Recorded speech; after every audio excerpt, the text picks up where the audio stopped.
मुझे किसी की जाति, धर्म या उसकी संस्कृति से कोई बैर नहीं है, मगर जो मेरे राष्ट्र का दुश्मन है वो मेरा कट्टर दुश्मन है। बहलोल को फाड़ा था बीच से, गौरी के गले में भाला गाड़ दिया, जिसने भी छेड़ा हिंदू को छाती में भगवा गाड़ दिया। ध्यान रखना दोस्तों, बात कर रहा हूं योगी आदित्यनाथ साहब की। अभी तो मोदी जी हैं तो डर लगता है, अगर लाल किले से एक आवाज आएगी कि मैं आदित्यनाथ योगी ईश्वर की शपथ लेता हूं, तो मुझे लगता है आधे तो डर की वजह से ही मर जाएंगे। ध्यान रखना दोस्तों, एक आर्टिकल आपके सामने ला रहा हूं, आपको 4 फोटो पीछे नजर आ रहे होंगे। जब हम किसी मस्जिद के पास से भी गुजरते हैं तो मौलवी साहब कहते हैं योगी जी राम राम।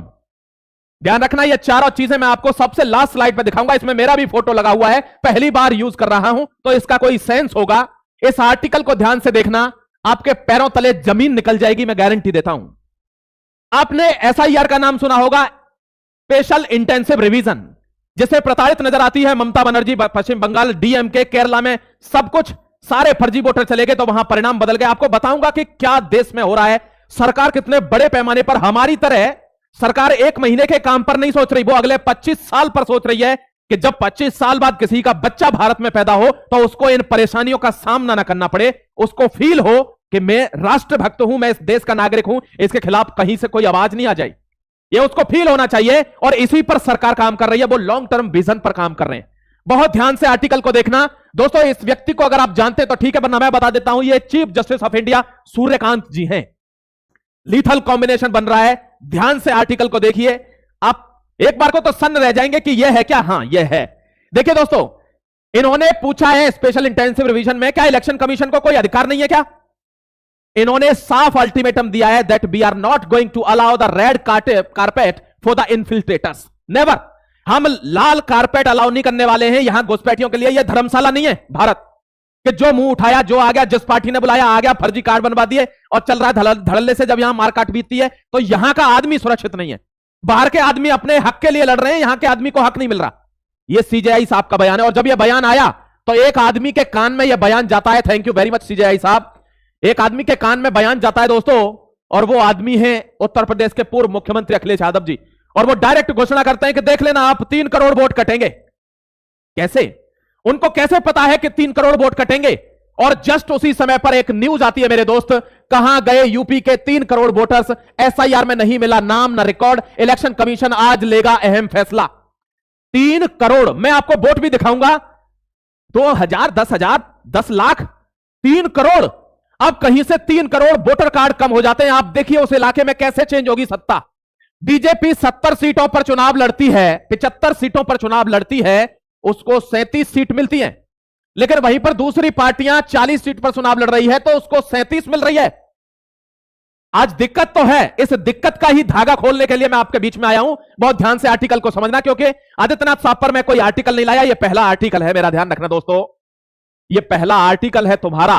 सोच लो, मेरे लिए यह खेल नया नहीं है। यहां ध्यान रखना, इनको बहुत दिक्कत हो गई है, क्योंकि इनको यह पता है कि यह डायरेक्ट वोट मेरे कट गए, मेरे वोट कट गए सारे के सारे, जो ये भागे यहां से। इस आदमी के कान में खबर आती है कि सीजीआई ने एक निर्णय दिया है कि लाल कारपेट नहीं बिछाऊंगा घुसपैठियों के लिए, चाहे बांग्लादेश का हो चाहे किसी भी देश का हो, वापस होंगे ये सब, जो यहां का है यहां रहेगा। ऐसा पहले कभी निर्णय नहीं आया, सबको पुचकारते रहे हैं आज तक। दोस्तों, एक ऑपरेशन शुरू होता है जिसका नाम है ऑपरेशन टॉर्च। क्या नाम है? Operation torch. और यह दिन का नहीं है, यह रात का है, ध्यान रखना। टॉर्च क्यों रखा गया नाम? क्योंकि इन्होंने कहा यह रात में ऑपरेशन शुरू होगा, यह दिन में नहीं होगा।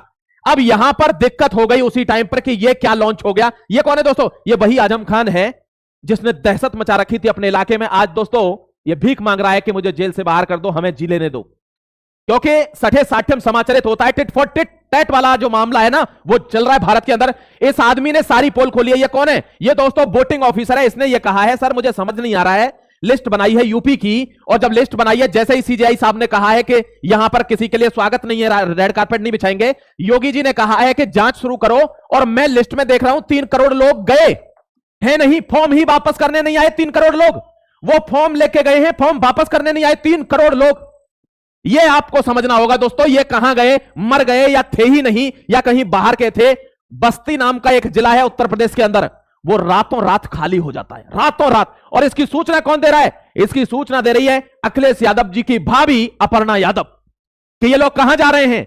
ये रोहिंग्या थे, मेरे पास सीट है, 500 रोहिंग्या कल इस बस्ती में थे, आज यहां एक भी नहीं है। आप 500 की बात कर रही हो, यहां से 3 करोड़ रफू चक्कर हो गए।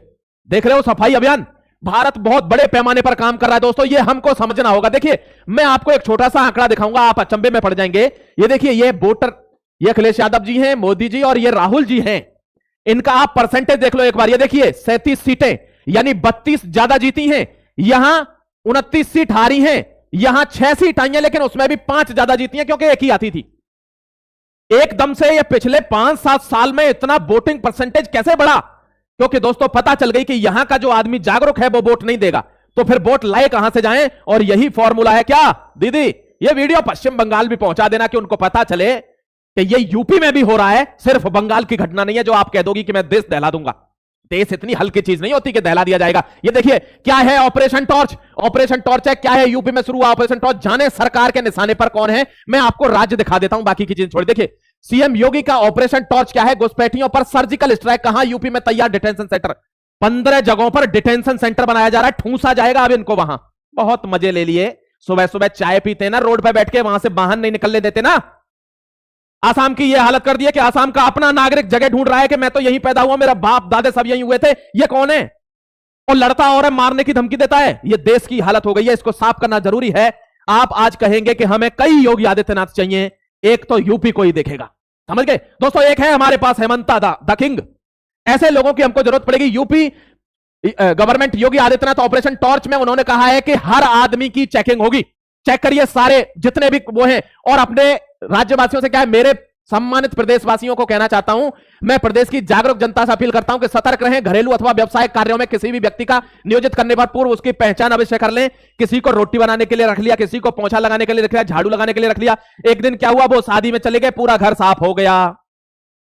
किसी को दोस्तों कुछ काम के लिए रख लिया, भैंस गाय बंधी थी, इनको तू चारा डाल, यही रहे, अब हमारे यहां परमानेंट हो जा, वो परमानेंट हो गया। एक दिन पता चली कि पूरा घर सोया का सोया ही रह गया और भैंस गाय लेके एक आदमी निकल गया। इसीलिए वो कहते हैं जनता अगर जागरूक है तो कोई भी व्यक्ति रख रही है उसकी पूरी शिनाख्त कर लीजिए, उसके बाद आगे बढ़ना है, वरना आगे नहीं बढ़ना है, ध्यान रखना। और इन्होंने कहा है कि अब मुझे कोई रोक भी नहीं सकता, nobody can stop me, because supreme court order कर चुका है कि लाल कारपेट नहीं बिछाऊंगा। पकड़ो ना इनको, इनको घुसाओ ना डिटेंशन कैंप में, मोहलत दे दो इनको 7 दिन की, कि भाग सकते हो तो भागो। 7 दिन से पहले भागे 3 करोड़ तो। उनके अलावा बताऊंगा आपको कितने लोग बच रहे हैं यहां पर, देखिए ना, ये योगी जी की पार्टी है। उन्होंने अपील की है भारत की जनता से कि मैं आपसे रिक्वेस्ट करता हूं कि आपके अगल बगल कोई अगर संदिग्ध दिख रहा है उसको पूछो, उसके आईडी कार्ड पूछो, सब कुछ पूछो। फर्जी आदमी नहीं चाहिए भारत के अंदर।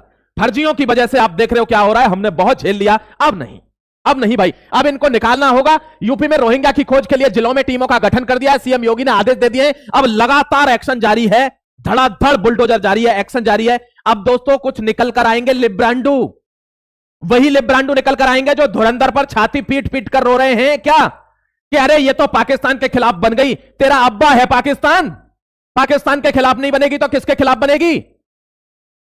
ऐसे आदमियों को देश में जगह कैसे मिल रही है, मैं इस बात की टेंशन में हूं कि वो ये कहता है कि अरे ये मूवी तो पाकिस्तान के खिलाफ है, तो तू कौन है?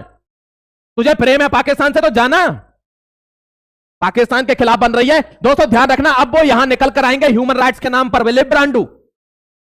इनको भाई साहब इनकी चमड़ी को लाल करना पड़ेगा, ये मानेंगे नहीं, ध्यान रखना, क्योंकि ये लोग वही हैं जो इनको बचाते हैं और इनको फिर रुकवाते हैं और इनके साथ कॉन्स्पिरेसी करके भारत की जनता को मरवाते हैं। बच्चियों के रेप होते हैं हमारे यहां, क्यों होते हैं? क्योंकि इनको शय दी जा रही है, इनको यहां पाला जा रहा है। इनकी इतनी हैसियत औकात नहीं है कि ये यहां रह जाए। इनको क्यों रखा जा रहा है? क्योंकि इनको आश्रय दिया जा रहा है, कई गवर्नमेंटों के द्वारा इनको आश्रय दिया जा रहा है कि हम देख लेंगे, पैसा पहुंचाते रहेंगे, खाने पीने की व्यवस्था हो जाएगी, तुम फर्जी कार्ड बनाओ, वोटर कार्ड बनाओ।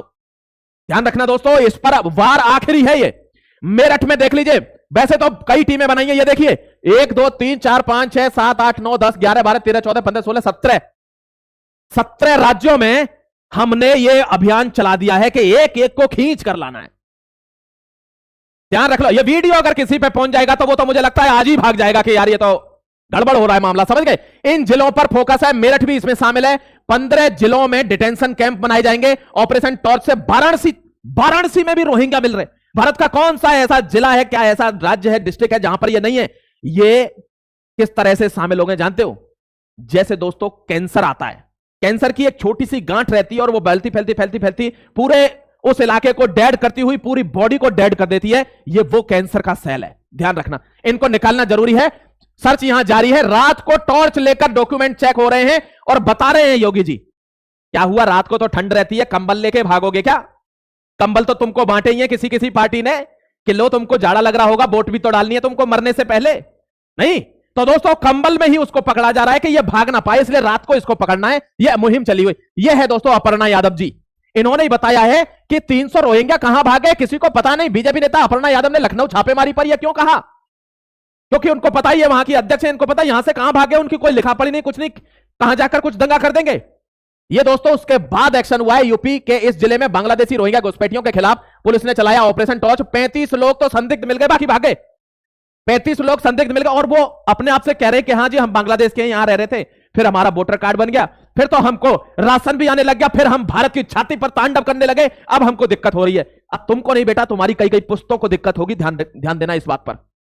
यह ऑपरेशन टॉर्च है, मेरठ में बनेगा 500 की क्षमता वाला डिटेंशन कैंप। 500 की क्षमता का डिटेंशन कैंप बना रहे हैं और 6500 आदमी मिल गए मेरठ में। कुछ बैठिए, क्या करे सरकार? अब आप देखिए ना वोट कहां से आते हैं, यह आपको समझने की बात है, इसलिए मैं यह आर्टिकल लेकर आया हूं। अब वो स्लाइड आई है जिसके बारे में मैंने आपको कहा था कि मैं आखिरी में बताऊंगा। ऐसा क्यों हो पा रहा है? पहले तो कभी नहीं हुआ ऐसा यार, पहले तो कभी कोई घुसपैठिए नहीं निकले क्या? पहले देश में नेता नहीं थे क्या? थे, लेकिन राष्ट्रवादी नहीं थे।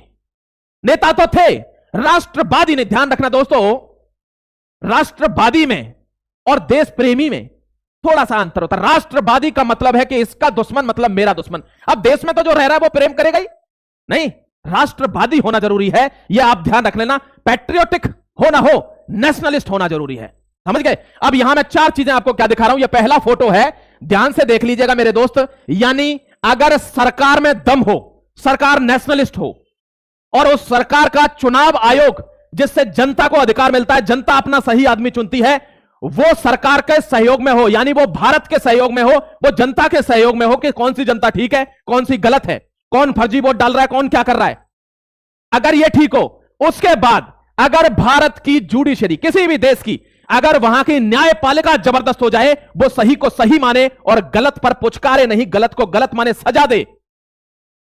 ये 3 पिलर होते हैं किसी भी डेमोक्रेसी के, किसी भी तगड़े देश के। एक चौथा पिलर और होता है, the 4th pillar of the nation which is media. अगर मीडिया काम को ठीक तरीके से, जो सही है वो सही है, जो राष्ट्र के हित में है वो राष्ट्र के हित में है, तो राष्ट्र विरोधी है तो चाहे वो कितने भी बड़े तबके पर हो, कितना भी पैसे वाला हो, कितना भी प्रोपेगेंडा वाला हो, अगर वो प्रोपेगेंडाइस्ट है तो है। ऐसी अगर मीडिया होती है, उसके बाद जाकर ही किसी राष्ट्र को बचाया जा सकता है। इनमें से कोई भी पिलर हिलता है तो वो राष्ट्र को खाने का काम करता है। ध्यान रखना, यह इस स्लाइड का मतलब है। आपको आर्टिकल कैसा लगा और इस स्लाइड का मतलब आपने समझा कि नहीं, कमेंट में जरूर बताना मेरे दोस्तों। फिर आऊंगा एक और नई इंफॉर्मेशन के साथ, तब तक के लिए अपना ख्याल रखिए और मजबूत भारत में जीने के लिए जिगर रखिए, क्योंकि भारत अब उत्कृष्ट होने वाला है और 2047 में विकसित भी। जय Hind, Vande Mataram, God bless you.